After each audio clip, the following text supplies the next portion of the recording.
Hello everyone, this is Muhammad from Ridz Creations, and today we will work on the banner widget of the Flutter. So let us start.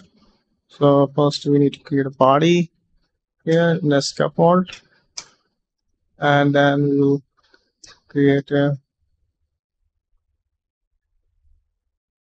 body here, and then we'll create a center chill one here, and then for that we'll set create a banner, then banner create one property that is message, and I set the 50% offer here. And then we need to set the location of the banner. So here I set a banner location dot top, and we also need some child. So I create a child card here, and then I set a child like an icon.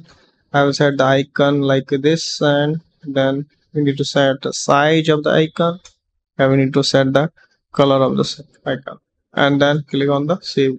So guys, this is a banner, and here we will see the banner, and if we want to change the positions of the banner, so we will set the banner dot add top dot add, and in the if we want to in the bottom section, so we bottom set.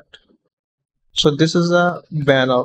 So mostly the banner used to show some offers and the product, so this is very useful. So guys, follow my channel, subscribe my channel, and have a nice day. Bye, take care.